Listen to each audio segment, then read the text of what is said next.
In 1967, during one of the tensest periods of the Cold War, a United States satellite hovered over the Soviet naval base of Kaspiysk.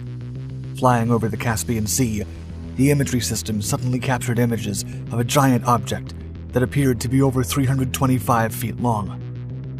The CIA initially thought the object was some sort of rig or platform. However, further surveillance by U-2 spy planes determined that it was actually an aircraft, unlike anything ever seen in the West.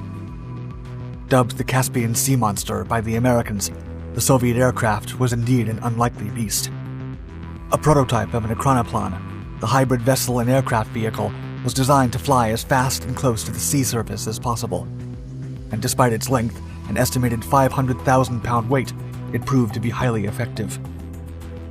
During initial testing, the behemoth aircraft was reportedly capable of reaching speeds of over 400 miles per hour. Despite not knowing exactly what the aircraft was, the design ignited a sense of panic among the Americans, prompting the CIA to launch a secretive drone program.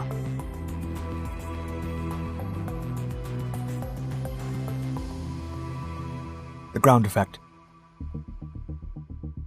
During the Cold War, Soviet Union leaders became fixated on having their own ground effect vehicles, and Russian engineers experimented with several variants of the concept during the lengthy conflict. Also known in Russia as Ekranoplans, these vehicles were a mix of airplanes and ships that cruised over the water at high speeds at 3 to 16 feet without actually touching it. Ekranoplans take advantage of the ground effect aerodynamic principle, the reduced aerodynamic drag that an aircraft's wings generate when close to a fixed surface. Due to the aircraft's potential with the army, Soviet leader Nikita Khrushchev fully supported the venture and gave chief designer Rostislav Alexeyev an open checkbook in 1964 to move forward with its development. He believed it was an excellent opportunity to one-up their Western rival.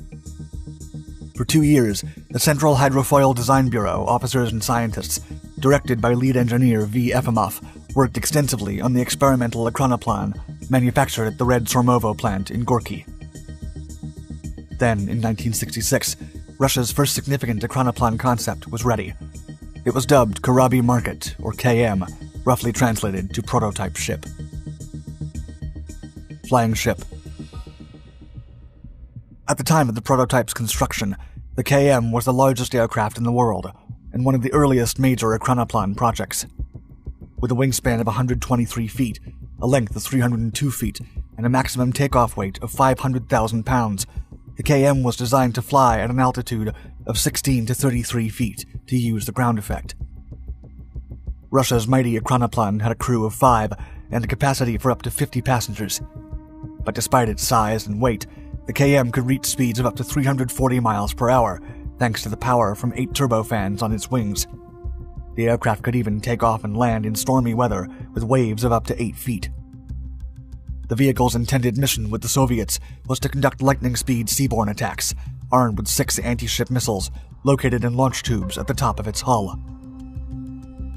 The KM was also immune to mines, torpedoes, and anti-submarine nets, and was undetectable to many Allied radar systems, as it flew far below the minimum detection altitude.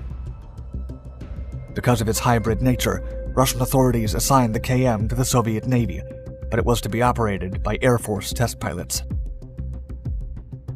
First tests. On June 22, 1966, the KM was transported along the Volga River, covered in camouflage and moving only after nightfall, until they reached the testing grounds on the Caspian Sea. The vehicle was registered as a marine vessel, and a bottle of champagne was broken against the KM before its first flight, a common tradition for the maiden voyage of a watercraft. Then, on October 16th, Vladimir Loganov and Rostislav Alexeyev were the first men to fly the finished KM, a strange occurrence, since Soviet designers did not pilot their own creations. Initial tests were highly successful for such an experimental program. Several sources indicate that during the first few flights, the massive aircraft-vessel hybrid reached over 460 miles per hour. For a few years, the Russian Ekranoplan remained hidden from prying Western eyes, performing several trials over the Caspian Sea as the Soviet engineers worked on improving the project. Aquiline. In 1967, the West found out about the top-secret KM project when photographs captured by American spy satellites showed the vehicle taxiing during a test in Kaspisk. The strange aircraft-like vehicle with the letters KM written on it puzzled intelligence agencies in the Western world.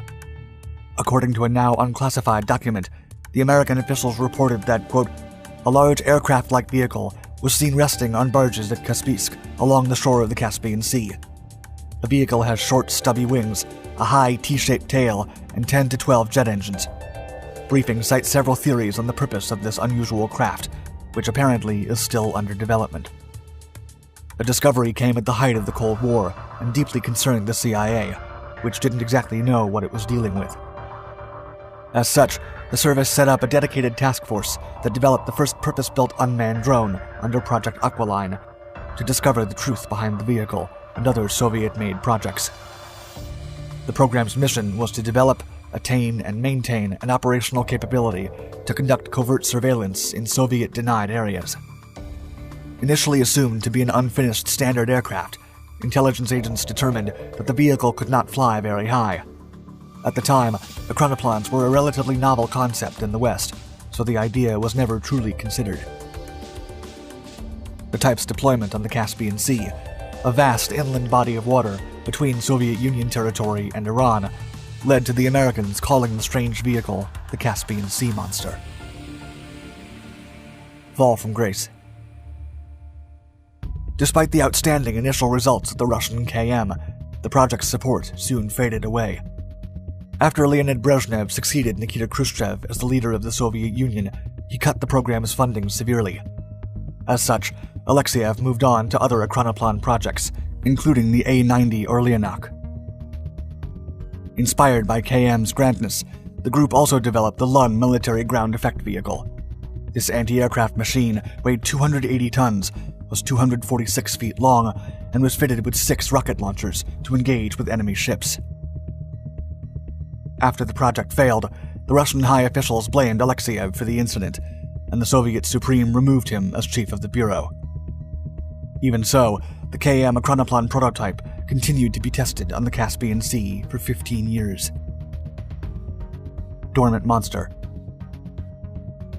Once seen as a promising specialized vehicle for military and rescue workers, the chronoplan's larger-than-life design caused many difficulties.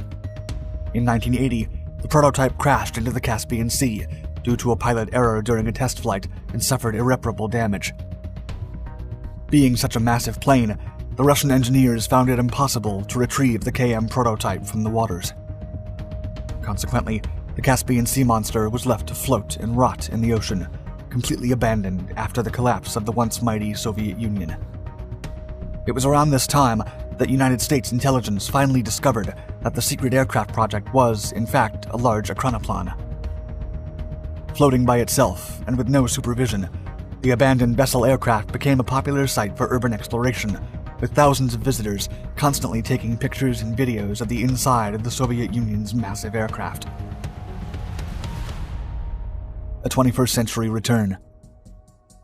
While ground effect vehicles have fallen out of favor in the decades after the demise of the Soviet Union, the concept has since experienced a resurgence.